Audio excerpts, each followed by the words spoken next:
Okay sir. Welcome all students, कैसे हैं आप लोग? आई होप सब सेफ होंगे, अच्छे हैं। और आज जो है हम लोग साइंस का चैप्टर पढ़ रहे हैं और सब्जेक्ट साइंस चैप्टर नंबर 12 और ये है साउंड वेव्स, यानी कि ध्वनि का अध्ययन। ठीक है, ध्वनि हम जानते हैं, ध्वनि एक प्रकार की ऊर्जा है, बराबर, जो हमारे कानों में सुनाई देने की जो संवेदना है उसको निर्माण करती है और ये ऊर्जा तरंगों के स्वरूप में होती है। तो इस ध्वनि में जो है आज हम क्या क्या देखेंगे, कौन कौन से टॉपिक कवर करेंगे। तो सबसे पहला जो है वो है सोनोग्राफी, ठीक है, अल्ट्रासाउंड जिसको बोलते हैं, और दूसरा है मानवीय कर्ण, यानी कि ह्यूमन ईयर, राइट। ओके, तो अब आगे बढ़ते हैं। इसमें सबसे पहला है जो वो है सोनोग्राफी। अब सोनोग्राफी में एग्जैक्टली क्या होता है, जैसे बहुत बार आप लोग या तो अपने पेरेंट्स के साथ गए होंगे या फिर खुद के लिए गए होंगे सोनोग्राफी वगैरह कराने के लिए, एक्सरे वगैरह कराने के लिए। जैसे कभी हड्डियां टूट जाती हैं या ब्रेन में कोई तकलीफ होती है या बॉडी के दूसरे पार्ट्स में कोई तकलीफ होती है, तो हम एक्सरे कराने जाते हैं, सोनोग्राफी कराने जाते हैं, राइट। तो सोनोग्राफी जो मेन है उसमें इस तकनीक में पराश्रव्य ध्वनि तरंगों का उपयोग शरीर के आंतरिक भागों के चित्र निर्मित करने के लिए किया जाता है, यानी कि वो जो इंटरनल पार्ट्स हैं बॉडी के, उसका जो है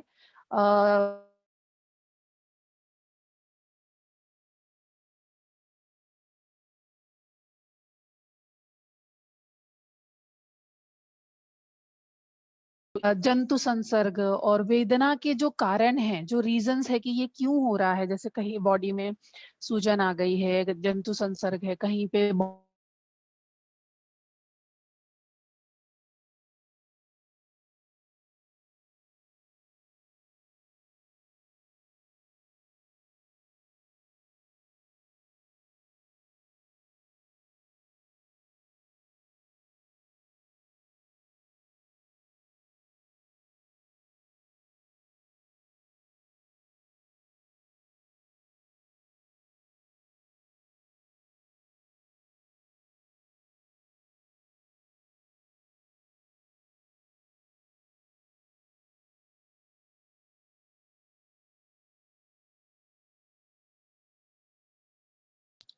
यहाँ पर जो है हृदय की स्थिति या हृदयाघात, हृदयाघात का मतलब है हार्ट अटैक आना, दिल का दौरा पड़ना, और जो हार्ट है उसमें क्या कुछ डिफेक्ट है, उसकी जो रियल पिक्चर है वो थ्रू सोनोग्राफी निकाली जा सकती है, राइट। और हृदय की अवस्था, और जैसे गर्भवती स्त्रियों में गर्भाशय में गर्भ की वृद्धि देखने के लिए इस टेक्निक का यूज किया जाता है, राइट। आगे हम बढ़ते हैं नेक्स्ट स्लाइड पे। जैसे कि ये डायग्राम आप देखो, ये डेफिनेटली आप सब ये सब पहचानते होंगे, बहुत बार आप अपने पेरेंट्स के साथ गए होंगे। तो ये जो कंप्यूटर जैसा आपको दिख रहा है, बड़ा सा जो इंस्ट्रूमेंट आपको दिख रहा है, इसमें होता क्या है, ये मॉनिटर है, राइट। ये जो है जहाँ पे स्पॉटलाइट है, देखो ये मॉनिटर है, और इससे जुड़ी हुई एक जो है प्रोब होती है। यहाँ पे जो आपको डायग्राम में दिख रहा है बीच में, ये एक प्रोब है या इसे छोटी सलाई आप बोल सकते हो। और स्किन के ऊपर एक जो है विशिष्ट द्रव्य फ्लूइड का इस्तेमाल किया जाता है, जिससे जो होता है कि जो त्वचा है और जो स्किन है और जो ये प्रोब है, इसके बीच में जो संपर्क है वो स्थापित किया जा सके, और जो पराश्रव्य ध्वनि है उसका पूर्ण क्षमता से उपयोग करने के लिए जो है इस फ्लूइड का यूज किया जाता है। तो इस तरह से जब हम इसको यूज करते हैं तो ये जो मॉनिटर है वहां पे देखो कुछ इस तरह का इमेज हमको बन के दिखाई देता है। जो भी चीजें देखनी है उसका इमेज मॉनिटर पे इस तरह बनकर दिखाई देता है। हमको ध्यान ये देना है कि इस टेक्निक में कौन सी तरंगों का यूज किया गया है। तो इस टेक्निक में जो है पराश्रव्य ध्वनि तरंगों का यूज किया गया है।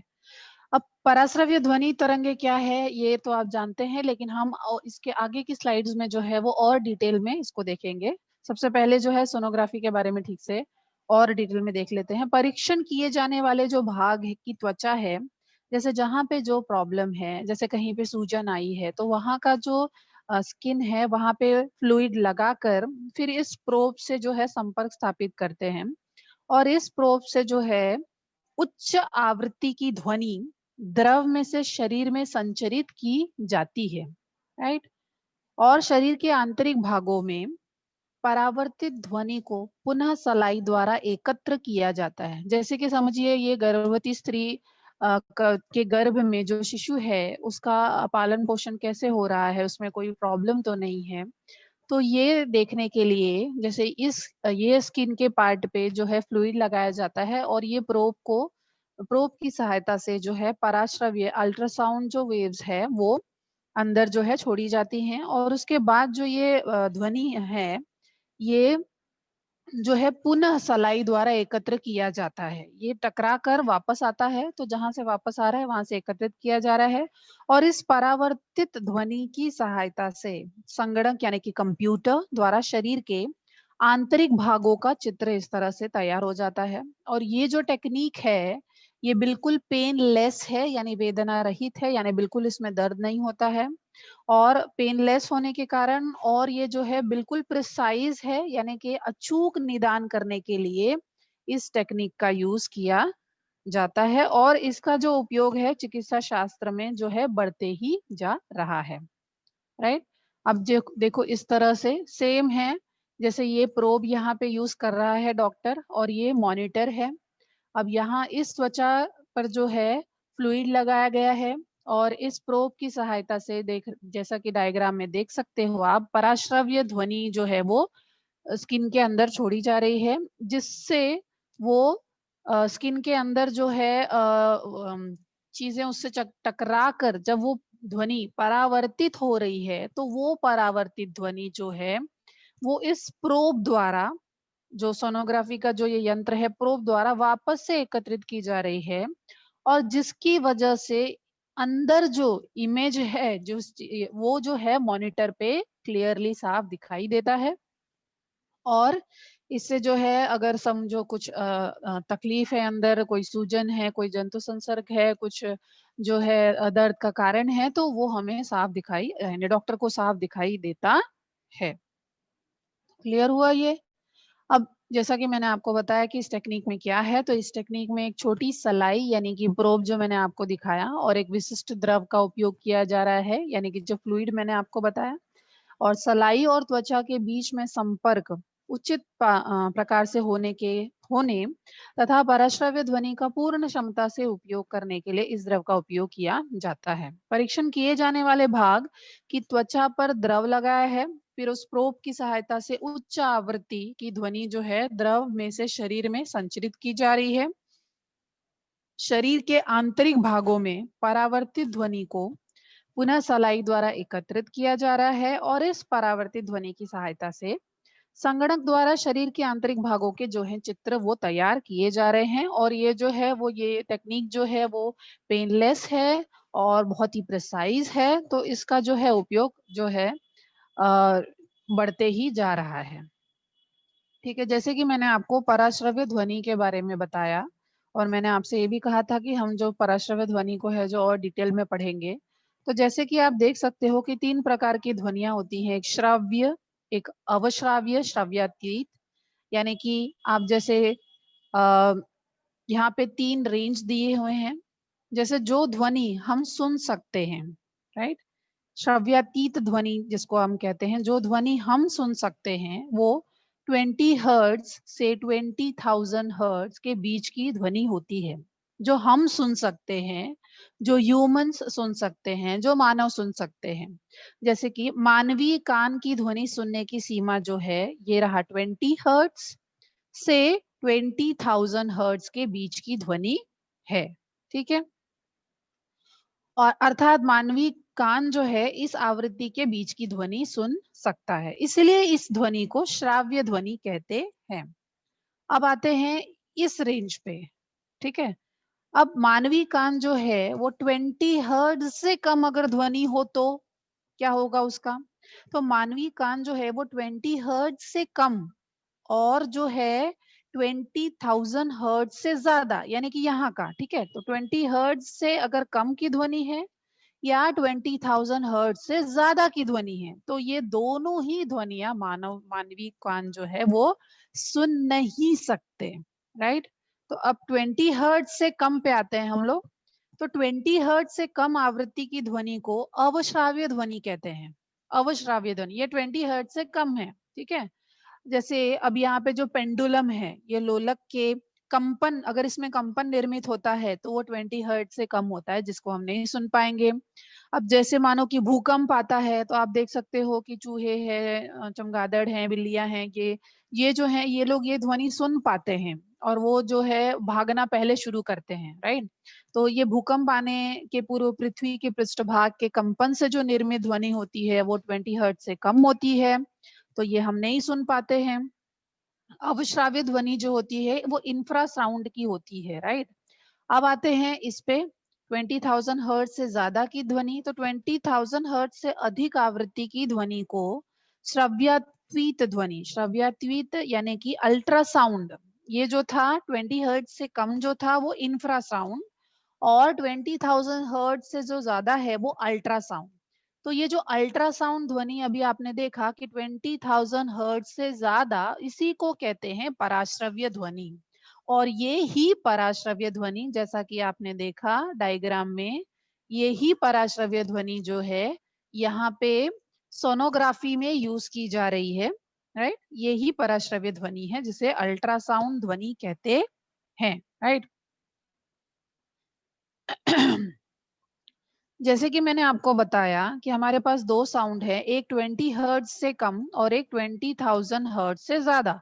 तो ये जो 20 हर्ट्ज से कम जो है, जैसे कि आप देख सकते हो कि कुत्ते, चूहे, चमगादड़, जैसे कि ये अल्ट्रासाउंड, अल्ट्रासोनिक साउंड, ये जो है ये कुत्ते, चूहे, चमगादड़, डॉल्फिन जैसे प्राणी जो हैं उन्हें विशेष जो है क्षमता प्राप्त होती है, जिसके कारण जो ध्वनि मानव को सुनाई नहीं देती है वो ध्वनि इन्हें सुनाई देती है, और इसी क्षमता के कारण उन्हें कुछ ऐसी आवाजें सुनाई पड़ती हैं जिन्हें हम सुन नहीं सकते हैं। अब इनमें जो है 5 साल से कम उम्र के बच्चे भी हैं जो इस तरह की ध्वनि सुन पाते हैं।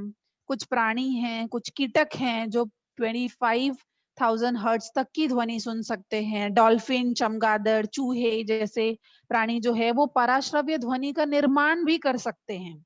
डेफिनेटली जब वो सुन सकते हैं तो वो उस तरह की आवाजें भी कर सकते होंगे जो कि हम नहीं सुन सकते हैं। जैसे कि आपने ये देखा होगा कि चमगादड़ के बारे में, कि चमगादड़ जो है वो अंधेरे में उड़ने की उसकी जो क्षमता होती है वो उसके आंखों पे नहीं बल्कि उसके कान के ऊपर डिपेंडेंट होती है, राइट। जैसे वो इटालियन वैज्ञानिक स्पोलांजानी ने चमगादड़ के शरीर की विशिष्ट रचना की खोज सबसे पहले की है। एक समय में चमगादड़ जो है का एक अंग कान, नाक, आंखें इत्यादि ढक कर बंद कर उन्होंने जो है अंधेरे में छोड़ दिया था। तो चमगादड़ बेधड़क अंधेरे में उड़ रहे थे, तो उन्होंने सोचा ये कैसे हो सकता है। तो आंखें खुली होने पर भी जो है इन्हें इनका उपयोग नहीं कर पा रहे थे, जबकि कान अगर बंद कर दिए तो वो इधर उधर टकराने लगे। तो इससे उनको ये स्पष्ट हुआ कि चमगादड़ जो अंधेरे में उड़ रहे हैं तो उनकी जो क्षमता है उनके कानों पर निर्भर करती है, ना कि आंखों पे। चमगादड़ जिस पराश्रव्य ध्वनि को मुंह से निकालते हैं, जैसे यहाँ पे देखो उड़ते वक्त रात को अंधेरे में वो अपने मुंह से पराश्रव्य ध्वनि निकालते हैं, वो सामने के पदार्थ से टकराकर परावर्तित होती है, राइट। और यह परावर्तित ध्वनि वे कानों से सुन सकते हैं। तो इस प्रकार सामने के पदार्थ के अस्तित्व व दूरी के बारे में चमगादड़ों को अंधेरे में भी अचूक ज्ञान होता है। मैं फिर से एक बार आपको रिपीट करती हूँ। ये क्या हम पढ़ रहे हैं? पराश्रव्य ध्वनि, राइट। और जो पराश्रव्य ध्वनि है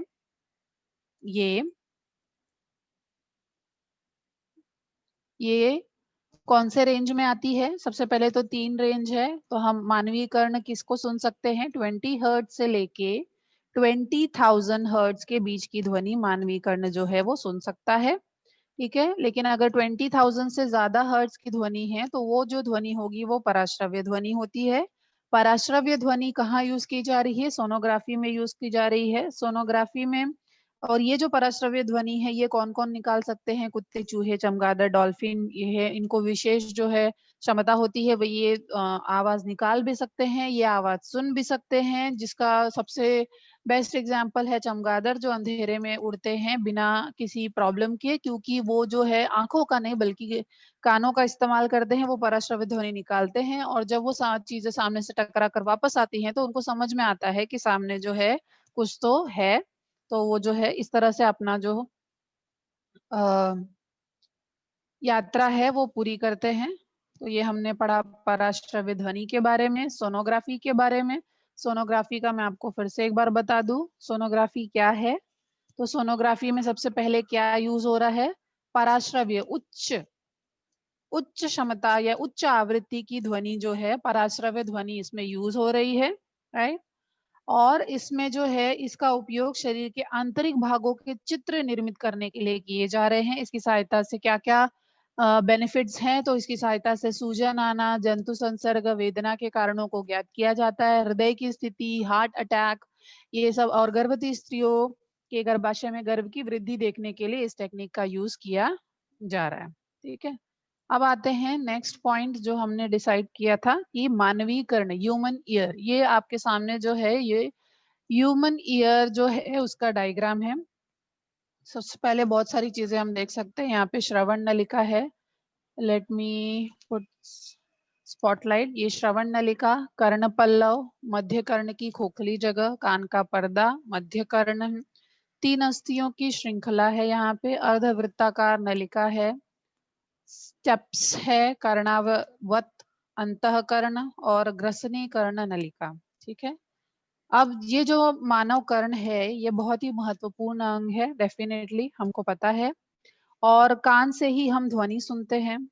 ध्वनि तरंग कान तक आने पर कान का पर्दा जो है वो कंपित होता है। उन कंपनों का विद्युत तरंगों में रूपांतरण होता है। मैं फिर से रिपीट कर रही हूँ, आपने यहाँ पे ध्यान से सुनना है। ध्वनि तरंग जो है वो कान तक आने पर कान का पर्दा, यहाँ पर यहाँ की बात हो रही है, देखो ध्वनि तरंग यहाँ से आएगी, राइट। आप स्पॉटलाइट देख सकते हो, यहाँ से ध्वनि तरंग आ रही है, वो कान के पर्दे तक आ रही है और इसको कंपित कर रही है, राइट। और उन कंपनों का विद्युत तरंगों में रूपांतरण हो रहा है। इन विद्युत तरंगों को श्रवण तंत्रिका द्वारा मस्तिष्क तक भेजा जाता है। तो इस तरह से कान के 3 भाग, मुख्य भाग हैं। देखो ये जो डायग्राम है इसमें क्लियर है कि ध्वनि तरंग, यहाँ पे आप देखो, यहाँ पे ध्वनि बनाई जा रही है। तो ये जो ध्वनि तरंग है वो कान के पर्दे तक पहुंच रही है।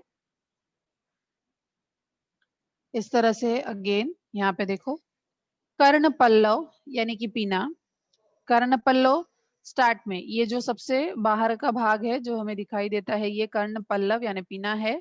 यह बाहरी परिवेश से ध्वनि एकत्रित करता है। अभी आप देख सकते हो ये जो ध्वनि आ रही है, तो ये बाहरी परिवेश से एकत्रित करने का काम किसका है? कर्ण पल्लव का है। इस एकत्रित ध्वनि श्रवण नलिका से मध्य कर्ण की खोखली जगह तक पहुंचती है। तो यहाँ से जाते जाते ये मध्य कर्ण कहाँ है? आप देख सकते हो, लगभग यहाँ पर मध्य कर्ण है, राइट।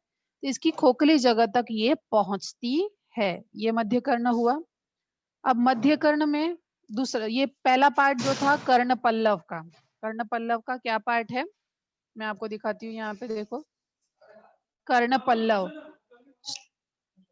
यह बाह्य परिवेश से ध्वनि एकत्रित करता है, जैसा कि हमने देखा। और एकत्रित ध्वनि श्रवण नलिका से मध्य कर्ण की खोखली जगह तक पहुंचती है। तो ये पहला पार्ट जो मानवीय कर्ण है, इसके 3 प्रमुख पार्ट है, जैसा कि मैंने बोला, कर्ण पल्लव, मध्य कर्ण और अंतःकर्ण, राइट। यहाँ पे देखते हैं हम लोग, ये देखो, ये कर्ण पल्लव, मध्य कर्ण और अंतःकर्ण। तो अभी हम क्या पढ़ रहे हैं? अभी हम जो है वो कर्ण पल्लव पढ़ रहे हैं, राइट। तो कर्ण पल्लव का हमने क्या देखा? यह बाहरी परिवेश से क्या एकत्रित करता है? ध्वनि एकत्रित करता है, राइट। और एकत्रित ध्वनि श्रवण नलिका से मध्य कर्ण की खोखली जगह तक पहुंचती है। नेक्स्ट पार्ट जो है हमारा वो है मध्य कर्ण यानी कि मिडिल ईयर। ओके, इसमें क्या क्या खास बात है हम देखते हैं। मध्य कर्ण खोखली जगह में एक पतला पर्दा यानी झिल्ली होती है जिसे कर्ण पट्टह कहते हैं। ये डायग्राम देखो यहाँ पर, अगर आप पहले हम लोग इसको रीड कर लेते हैं फिर वापस से डायग्राम पर जाके वापस से रीड करेंगे। तो मध्य कर्ण की खोखली जगह में एक पतला पर्दा जिसे कर्ण पट्टह कहते हैं। जब माध्यम के संपीड़न यानी कि जब ध्वनि तरंग इस कर्ण पट्टह पर पहुंचती है तो झिल्ली के बाहर की ओर लगने वाला दाब बढ़ जाता है और कर्ण पट्टह को अंदर की ओर दबाता है, राइट।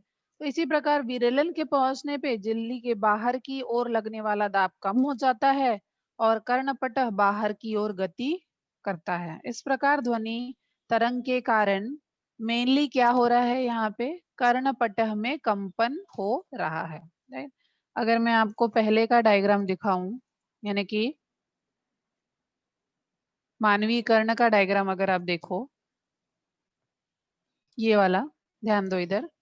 अब मध्य कर्ण कहाँ है, देखो यहाँ पर है, राइट। स्पॉटलाइट आप देख सकते हो, मध्य कर्ण पे स्पॉटलाइट है। मध्य कर्ण की खोखली जगह पे जैसा कि मैंने आपको बताया, देखो कान का पर्दा दिख रहा है आप लोगों को, पतली झिल्ली जैसी है जिसे कर्णपटह कहते हैं। कर्णपटह पे स्पॉटलाइट डाला है मैंने, देखो ये कर्णपटह हो गया, राइट। अब जब ध्वनि तरंग यहाँ से आ रही है तो कर्णपटह क्या होता है, इस पर दाब पड़ता है। तो अधिक दाब पड़ने पर ये जो है अंदर की ओर दबाता है, कम दाब पड़ने पर ये जो है बाहर की ओर आता है। तो इस तरह कर्णपटह में क्या हो रहा है, इस तरह जो है कर्णपटह में जो है संपीड़न और विरलन हो रहा है, जिसकी वजह से उसमें जो है कंपन हो रहा है। संपीड़न और विरलन, ध्वनि का संपीड़न और विरलन कर्णपटह तक पहुंच रहा है जिसकी वजह से उसमें कंपन हो रहा है, राइट। तो ये दूसरा पार्ट भी हो गया हमारा। अब आते हैं थर्ड और लास्ट पार्ट पे जो है अंतःकरण यानी कि इनर ईयर, राइट। अब अंतःकरण में क्या है, तो पहले यहाँ पे थियरी देखते हैं, वापस से फिर डायग्राम पे चलेंगे। श्रवण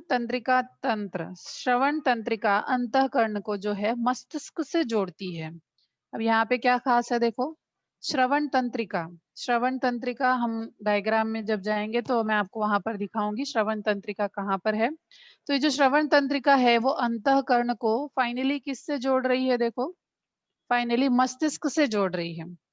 अंतःकरण में घोंघे के शंख की तरह चक्राकार कर्णावत होता है। ये डायग्राम में देख सकेंगे हम लोग, चक्राकार कर्णावत कहाँ है। कर्णपटह से आने वाले कंपन कर्णावत द्वारा स्वीकार किए जाते हैं और उन्हें विद्युत तरंगों में परावर्तित, फाइनली क्या हो रहा है, ये विद्युत तरंगों में परावर्तित कर दिए जा रहे हैं। इन विद्युत तरंगों को श्रवण तंत्रिका द्वारा अगेन मस्तिष्क में भेजा जा रहा है और मस्तिष्क इनकी ध्वनि के रूप में व्याख्या करता है। आई होप आपको ये सारी चीजें समझ में आई हैं। हम लोग चलते हैं डायग्राम पे वापस, जहाँ पे आपको और अच्छे से क्लियर होगा। ये देखो डायग्राम, ठीक है। इस डायग्राम में जैसे कि मैंने आपको बोला श्रवण नलिका, श्रवण तंत्रिका, ये जो है अंतःकरण को, अंतःकरण कहाँ है, देखो यहाँ पर है, स्पॉटलाइट है अंतःकरण। इस अंतःकरण को, ये जो अंतःकरण है इसको मस्तिष्क से जोड़ रही है। अंतःकरण में आपको दिख रहा है घोंघे के आकार का कर्णावृत चक्राकार, जो मैंने आपको बताया चक्राकार कर्णावृत, ये रहा कर्णावृत चक्राकार होता है। और कर्णपटह यानी कि यहाँ से कर्णपटह से आने वाला जो कंपन है वो इसी कर्णावृत द्वारा स्वीकार कर लिया जा रहा है और इसे विद्युत तरंग में बदल दिया जा रहा है। उसके बाद उसे मस्तिष्क तक भेजा जा रहा है जहाँ पे इसकी ध्वनि के रूप में व्याख्या हो रही है कि ध्वनि सुनाई दी गई है, राइट है। फिर से जो है हम लोग मानवीय कर्ण को एक बार रिवाइज कर लेते हैं, जो मैं डायग्राम्स के थ्रू आपको दिखाती हूँ। यहाँ पर देखो ये मानवीय कर्ण हो गया। तो ये जो है 3 पार्ट्स में डिवाइड था, कर्ण पल्लव, मध्य कर्ण, अंतःकरण। कर्ण पल्लव क्या है, तो कर्ण पल्लव यह बाह्य परिवेश से ध्वनि एकत्रित करता है। एकत्रित ध्वनि श्रवण नलिका, ये रहा श्रवण नलिका, ये श्रवण नलिका, श्रवण नलिका से मध्य कर्ण की ओर खोखली जगह तक पहुंचती है। मध्य कर्ण ये रहा, मध्य कर्ण की खोखली जगह में एक पतला पर्दा झिल्ली होता है जिसे कर्णपटह कहते हैं। जब माध्यम के संपीड़न कर्णपटह पर पहुंचते हैं तो झिल्ली के बाहर की ओर लगने वाला दाब बढ़ जाता है और कर्णपटह को अंदर की ओर दबाता है। इसी प्रकार विरलन के पहुंचने पर झिल्ली के बाहर की ओर लगने वाला दाब कम हो जाता है और कर्णपटह बाहर की ओर गति करता है। यानी कि इस कर्णपटह या झिल्ली या कान के पर्दे के अंदर बाहर करने की वजह से क्या होता है, इसमें कंपन होता है। और ये अंदर बाहर क्यों करता है? ध्वनि तरंगों की वजह से करता है। तो ये दूसरा पॉइंट क्लियर हुआ। तीसरा पॉइंट अंतःकरण, ये पार्ट आप देख सकते हो। अंतःकरण जो है वो श्रवण तंत्रिका उसको मस्तिष्क से जोड़ती है। अंतःकरण में घोंघे के आकार का आपको दिख रहा है, चक्राकार कर्णावत होता है। और ये जो कर्णपटह से जो कंपन होता है वो इसी कर्णावृत द्वारा क्या किया जाता है? स्वीकार किया जाता है। उसे विद्युत तरंगों में बदला जाता है, फिर उसे मस्तिष्क तक भेजा जाता है। और जहां पे मस्तिष्क जो है वो समझता है कि ध्वनि जो है वो ध्वनि के रूप में उसकी जो है व्याख्या करता है। ठीक है, नेक्स्ट हम आगे की स्लाइड्स पे बढ़ते हैं। अब ये एक जो है आपको प्रिकॉशन के तौर पे आप ले सकते हो इसको, कि कान हम जानते हैं कि ये एक महत्वपूर्ण अंग है हम सभी के लिए। तो कान को स्वच्छ करने के लिए कितनी बार जो है घर के बड़े बूढ़ों को आपने देखा होगा कि कान में लकड़ी डालते हैं, नुकीली वस्तुएं डालते हैं। तो ये सब नहीं करना चाहिए, क्योंकि इससे जो है जो आपने कर्णपटह देखा उसको नुकसान पहुंचने की जो है संभावना होती है। कुछ हद तक ऐसा हो जाता है कि बोलते हैं कान का पर्दा फट गया। तो ये जो है ये लकड़ी या नुकीली वस्तुएं डालने की वजह से होती है। और जो अभी के बच्चे जो कर रहे हैं वो ये है कि वो ईयरफोन लगाते हैं, हेडफोन लगाते हैं और उसको बहुत तेज आवाज में जो है गाने सुनते हैं। तो इसके तो बहुत ज्यादा नुकसान है। सबसे पहले तो वो ईयरफोन लगाकर रास्तों पे चलते हैं, वो ट्रैफिक और गाड़ियों का बिल्कुल ध्यान नहीं देते हैं, जिसकी वजह से एक्सीडेंट्स होने की संभावना है।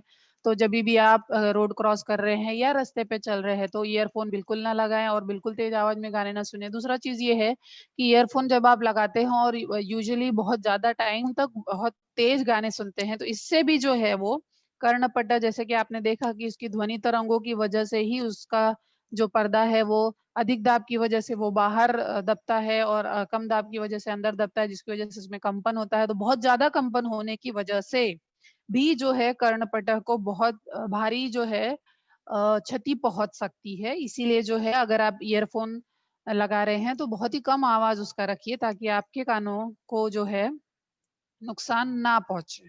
ठीक है,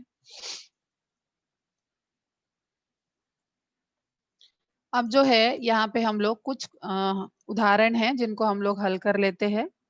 जैसे कि पहला उदाहरण है 1.5 किलो हर्ट्ज आवृत्ति वाले तथा 25 सेंटीमीटर तरंग दैर्ध्य की ध्वनि को 1.5 किलोमीटर दूरी तय करने के लिए कितना समय लगेगा। ठीक है, अब जैसे कि जो भी न्यूमेरिकल क्वेश्चन दिए जाते हैं तो मैंने आपसे पहले भी बताया है हमें करना क्या रहता है। सबसे पहले तो जैसे ही क्वेश्चन पढ़ा है हमें क्या गिवन मटेरियल क्या क्या है, क्या दिया गया है, राइट। तो क्या दिया है वो हमने सबसे पहले लिख के लेना है। जैसे दत्त यानी गिवन, तो क्या आवृत्ति दी है। देखो आवृत्ति जैसे कि इसको न्यू से दिखाया गया है, that is equal to 1.5 kilohertz, right. अब यहाँ पे किलो हर्ट्ज है तो इसको जो है हर्ट्ज में चेंज कर लिया गया है। 1.5 वैसे ही रहेगा। किलो हर्ट्ज आप जानते हो 1 kilohertz is equal to 1000 hertz. तो 1000 हर्ट्ज है, इसीलिए उस 1000 को यानी कि 10⁻³ से यहाँ पे मल्टीप्लाई कर दिया तो ये डायरेक्टली चेंज हो गया हर्ट्ज में। क्लियर हुआ। अब जो है तरंग दैर्ध्य यानी कि उल्टा y आप देख सकते हो, इसको उल्टा y बोल सकते हो आप। ये जो है 25 सेंटीमीटर दिया हुआ है, किसमें? क्वेश्चन में दिया हुआ है, क्वेश्चन में दिया है ना 1.5 किलोहर्ट्ज आवृत्ति और 25 सेंटीमीटर तरंग दैर्ध्य की ध्वनि, राइट। तो ये जो है उल्टा हुआ है, that is equal to 25 centimetre. अब हम जानते हैं कि 1 मीटर बराबर 100 सेंटीमीटर होता है, तो इस सेंटीमीटर को है जो बड़ी इकाई मीटर में चेंज करना है, तो 100 सेंटीमीटर है, तो इसीलिए 2 पॉइंट्स के बाद दशमलव लगेगा, राइट। तो ये मीटर में हो जाएगा 0.25। 2 पॉइंट के बाद ही क्यों लगा? क्योंकि मैंने बताया जैसे कि 1 metre is equal to 100 centimetre, उसमें कितने जीरो हैं? 2 हैं। तो जब इसको मीटर में चेंज करेंगे तो 2 पॉइंट्स के बाद दशमलव लगेगा, पॉइंट लगेगा, ठीक है। ये आ गया दत्त में। और एक और चीज दी है दत्त में, वो है 1.5 किलोमीटर की दूरी तय करने के लिए कितना समय, यानी कि वो टाइम पूछ रहा है। तो अब जो है ये दूरी है यहाँ पे, ओके। तो दूरी जो है वो एस में आता है, displacement that is equal to 1.5 kilometre. अब जैसे कि यहाँ पे ये किलो हर्ट्ज का हमने हर्ट्ज किया था, तो ये हर्ट्ज हो गया, फिर सेंटीमीटर को हमने मीटर में किया था, यानी कि जो भी एमकेएस यूनिट है यूज की जा रही है। तो 1.5 किलोमीटर जो है उसको भी हमने क्या करना है, मीटर में चेंज करना है। तो ये भी हमको आना चाहिए, 1 kilometre is equal to 1000 metres, right. यानी कि 3 जीरोस 1000। तो अगर मैं उसको मीटर में चेंज कर रही हूँ तो मुझे कितने से मल्टीप्लाई करना पड़ेगा? इंटू 10⁻³ करना पड़ेगा, दैट इज 1.5 इंटू 10⁻³ मीटर्स। अब लास्ट जो चीज पूछी गई है वो है समय। तो समय कितना लग रहा है? समय t is equal to question mark, right. तो ये जो चीज है हमारी यहाँ पे क्लियर हो गई कि हमको क्या दिया गया है और हमको क्या पूछा गया है। इसके ऊपर जो है हम डिसाइड कर सकते हैं कि हमें कौन से जो है सूत्र लगाने हैं। जैसे कि अब समय पूछा है, तो समय इज इक्वल टू दूरी बटे वेग, बराबर ये हमको पता है, t is equal to S upon V, दूरी बटे वेग। अब इस समय में मुझे ये समय तो पता नहीं है, ओह शिट, ये समय हमें पता नहीं है, राइट। तो इस समय इज इक्वल टू दूरी बटे वेग। अब दूरी जो है वो कितनी है? वो है 1.5 इंटू 10⁻³ ओके, डिवाइड बाय जो है 1.5 इंटू 10⁻³। अब यहाँ वेग तो हमको पता ही नहीं है कि वेग कितना है, तो वेग हमें निकालना पड़ेगा, ओके।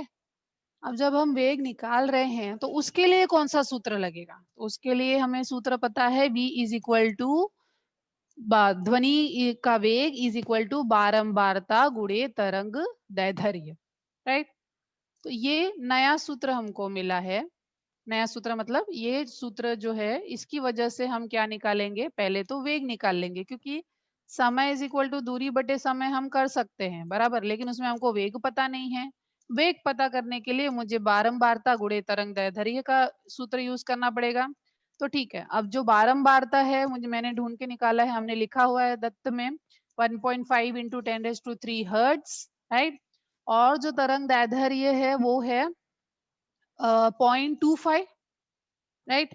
तो ये हम मल्टीप्लाई करेंगे 1.5 इंटू 10⁻³ इंटू 0.25, ओके। सो ये जब आप मल्टीप्लाई करते हो तो आपको वेग मिलता है 375 मीटर पर सेकेंड।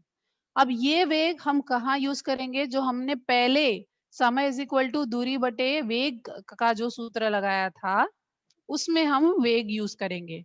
तो दूरी हमको पहले से पता है 1.5 इंटू 10⁻³ राइट, डिवाइड बाय जो वेग हमने निकाला। कैसे वेग निकाला? ध्वनि का वेग हमने अपने सूत्र बारंबारता गुणे तरंग दैर्ध्य से निकाला, तो वो हो गया 375। अब जब हम इसको मल्टीप्लाई करते हैं तो हमको आंसर, डिवाइड करते हैं मल्टीप्लाई करते हैं तो हमको आंसर आता है 4 सेकेंड। यानी कि 1.5 किलोहर्ट्ज आवृत्ति तथा 25 सेंटीमीटर तरंग दैर्ध्य की ध्वनि को 1.5 किलोमीटर दूरी तय करने के लिए कितना समय लगेगा? तो जो समय है वो 4 सेकेंड का लगेगा। क्लियर हुआ बच्चों ये आपको? नेक्स्ट उदाहरण अगर हम देखें तो ये देखो दूसरा उदाहरण है। सोनार पद्धति आप जानते हो, मुझे let me clear all the drawings. सोनार पद्धति, राइट, हमने पहले वाले क्लास में पढ़ा है। सोनार पद्धति क्या है? सोनार अर्थात साउंड नेविगेशन एंड रेंजिंग, बराबर। साउंड नेविगेशन एंड रेंजिंग, जो जहाज सोनार टेक्निक यूज किया जाता है, इसमें भी पराश्रव्य ध्वनि का उपयोग करके जल में स्थित पिंडों की दूरी, दिशा और वेग का मापन किया जाता है। सोनार में क्या होता है, दो पॉइंट्स होते हैं, जैसे कि पहला पॉइंट जो है वो प्रेषित होता है, दूसरा संसूचक होता है। उन्हें जहाज पे या नाव पर लगाया जाता है। अब उससे होता क्या है, प्रेषित जो है वो पराश्रव्य ध्वनि उत्पन्न करता है, जैसे कि हमने सोनोग्राफी में देखा पराश्रव्य ध्वनि जो उत्पन्न कर रहा था। फिर ये जो है वो तरंग जल में जाती हैं और समुद्र तल जो होता है वहां से टकराकर वापस जो है जहाज तक आती हैं। और जब वो वापस आती हैं तो वहां से जो है संसूचक द्वारा वो पराश्रव्य ध्वनियां इकट्ठी कर ली जाती हैं, राइट। ये पढ़ा है हमने पहले बच्चों, राइट। तो संसूचक पराश्रव्य ध्वनि तरंगों को विद्युत संकेत में बदलता है, जिनकी समुचित व्याख्या की जाती है।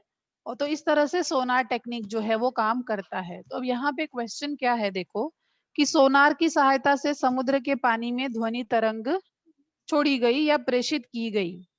उसके बाद 4 सेकंड के बाद, यहाँ पर देखो 4 सेकंड के बाद प्रतिध्वनि प्राप्त हुई, तो उस स्थान पे समुद्र की गहराई कितनी होगी। ये जो सोनार टेक्निक है यूजुअली समुद्र की गहराई नापने के लिए यूज की जाती है, और भी बहुत से कारणों के लिए यूज की जाती है, लेकिन ये क्वेश्चन इंपॉर्टेंट है, पूछा जा सकता है। अब यहाँ पर आप देखो, यहाँ पर एक चीज गिवन है, समुद्र जल में ध्वनि का वेग 1550 मीटर पर सेकेंड दिया हुआ है, ठीक है। अब इसमें गिवन क्या है, तो सबसे पहले तो वही लिख लेते हैं जो इन्होंने दिया हुआ है। समुद्र में ध्वनि का वेग कितना है, 1550 मीटर पर सेकेंड।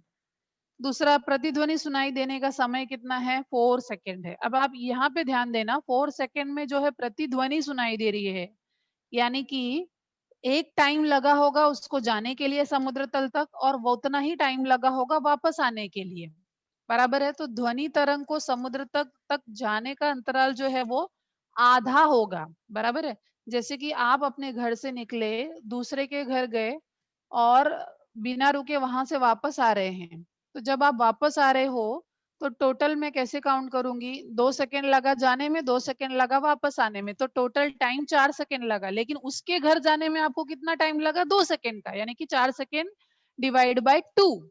तो यहाँ पे ध्वनि त्वरंग को समुद्र तल तक जाने का समय अंतराल जो है 4/2, 2 सेकेंड्स लगेंगे।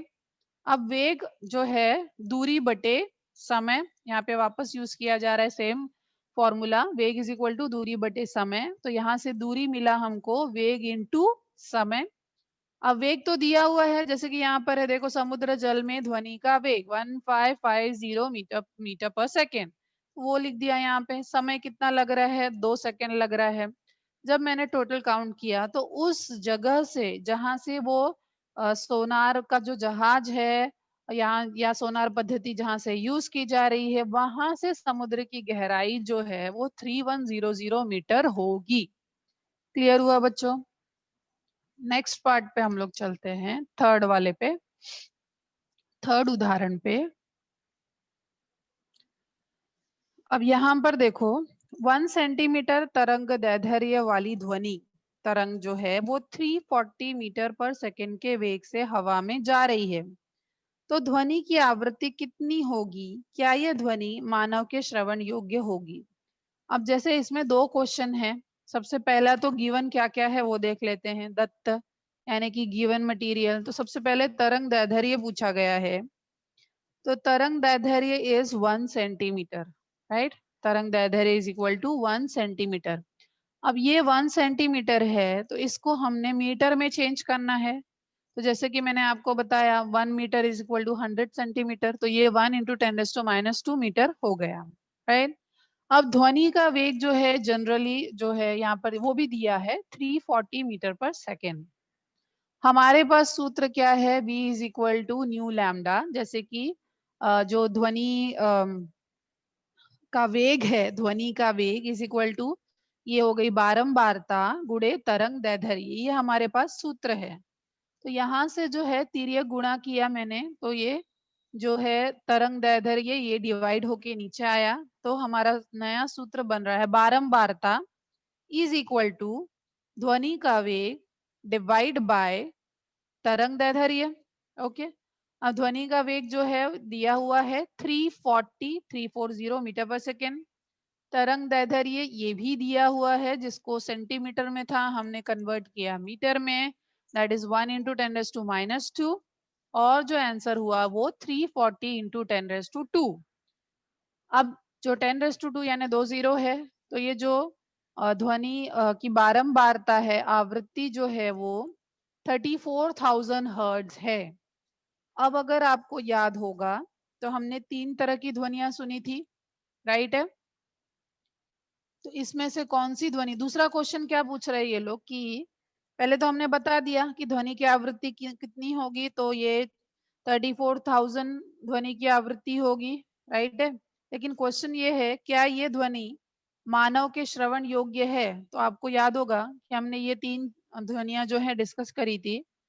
जो ऑडिबल रेंज यानी कि मानवी करने की ध्वनि सुनने की क्षमता जो थी, मैंने आपको बताई थी 20 हर्ट्ज से 20,000 हर्ट्ज था, राइट? 20 हर्ट्ज से 20,000 हर्ट्ज के बीच की थी। लेकिन ये जो ध्वनि हमको आई है सॉल्व करने के बाद जो हमको मिली है, वो है 34,000 हर्ट्ज ध्वनि हमको मिली, बराबर है? तो ये जो 34, तो ये 20,000 से ज्यादा है। सॉरी, 20,000 से ये ज्यादा होने के बाद की वजह से हम जानते हैं कि हम सिर्फ 20 हर्ट्ज से 20,000 हर्ट्ज तक ही सुन सकते हैं, लेकिन ये 20,000 से ज्यादा है। तो इसीलिए हमारा आंसर क्या होगा, इसीलिए हमारा आंसर होगा कि ये जो ध्वनि है आवृत्ति 20,000 हर्ट्ज से अधिक होने के कारण यह ध्वनि मानव को सुनाई नहीं देगी। क्लियर हुआ आपको? क्यों नहीं सुनाई देगी? क्योंकि ये 20,000 से ज्यादा है, यानी कि ये पराश्रव्य ध्वनि है, ये ध्वनि मानव को सुनाई नहीं देती है, राइट? तो फिर से एक बार पूरा रिवाइज करती हूँ बच्चों, ध्यान से सुनो, वापस से एक बार रिवीजन है हमारा। यहाँ पे सबसे पहले हमने ध्वनि का अध्ययन देखा है, उसके अंदर सोनोग्राफी। सोनोग्राफी में क्या हो रहा है, पराश्रव्य ध्वनि तरंगों का यूज किया जा रहा है। पराश्रव्य ध्वनि तरंगे आप जानते हैं उनका जो आवृत्ति है वो 20,000 हर्ट्ज से ज्यादा है, और इसकी सहायता से जो है बॉडी में सूजन है, जंतु संसर्ग है, वेदना के कारणों का पता लगाया जा रहा है, हृदय की स्थिति, हृदयाघात, दिल का दौरा इत्यादि का पता लगाया जा सकता है। प्लस गर्भवती स्त्रियों के गर्भाशय में गर्भ की वृद्धि कैसे हो रही है वो पता लगाया जा सकता है। और इसमें एक इंस्ट्रूमेंट है जिसमें प्रोब है, और लिक्विड की सहायता से जो है उच्च आवृत्ति की ध्वनि शरीर में संचरित की जा रही है, और जो वो ध्वनि परावर्तित होकर आ रही है उससे जो है कैलकुलेट करके ये जो चित्र हमें इमेज प्राप्त होता है, राइट? फिर हमने मानवीकरण का देखा है। मानवीकरण क्वेश्चन बहुत इंपॉर्टेंट है और एग्जाम में पूछा जाता है। मानवीकरण आप देख सकते हो 3 पार्ट में डिवाइडेड है, कर्ण पल्लव, मध्य कर्ण, अंतःकर्ण, ठीक है? और कर्ण पल्लव में क्या होता है, ये बाहरी परिवेश से ध्वनि एकत्रित करता है, राइट? और एकत्रित ध्वनि श्रवण नलिका से मध्य में खोखली जगह तक पहुंचती है। मध्य कर्ण में कान का पर्दा जो है वो उसके ऊपर दाब पड़ने की वजह से कंपन होता है, और अंतःकरण से जो है वो उसको मस्तिष्क से जोड़ती है। मस्तिष्क में इन विद्युत तरंगों को परावर्तित किया जाता है और ध्वनि के रूप में इसकी व्याख्या की जाती है। ठीक है बच्चों, तो आई होप आप सभी को ये समझ में आया है। एक्चुअली हमारा रिवीजन हो गया इस बार वापस से ध्वनि तरंगों के बारे में, ध्वनि तरंगों का अध्ययन हुआ। आपको सब समझ में आया है बच्चों? सभी को समझ में आया है बच्चों ध्वनि तरंगों के बारे में, सोनोग्राफी के बारे में, मानवीकरण के बारे में, पराश्रव्य ध्वनि के बारे में?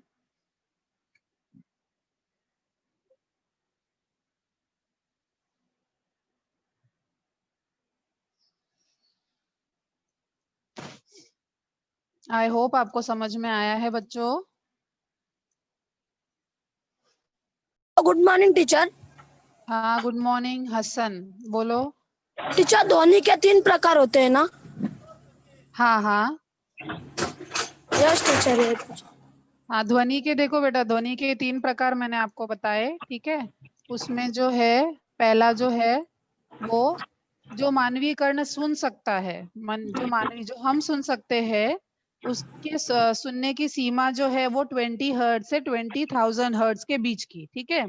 अगर 20 हर्ट्ज से कम आवाज आएगी, जैसे भूकंप की आवाज, ठीक है, तो वो हमको सुनाई नहीं देती है। और 20,000 हर्ट्ज से ज्यादा की अगर आवाज आती है, जैसे जो कुत्ते, चूहे, चमगादड़ या डॉल्फिन निकालते हैं, तो वो भी हमको सुनाई नहीं देती है। तो जो हमको सुनाई देती है उसे श्रव्यातीत ध्वनि कहते हैं, ठीक है। और जो हमको 20 हर्ट्ज से कम होती है उसे इंफ्रासाउंड कहते हैं, राइट। और जो 20,000 हर्ट्ज से ज्यादा की होती है उसे अल्ट्रासाउंड यानी पराश्रव्य ध्वनि कहते हैं, ठीक है। Yes teacher. ओके, तो आई होप आप सभी बच्चों को समझ में आया है। ये ध्वनि का अध्ययन हमने बहुत ही अच्छे से देखा है। इस टॉपिक के ऊपर जो है क्वेश्चंस बहुत इंपॉर्टेंट है, आप उसको याद करिए, एग्जाम में जरूर जरूर पूछे जाएंगे। And thank you very much बच्चों, बी सेफ, थैंक यू।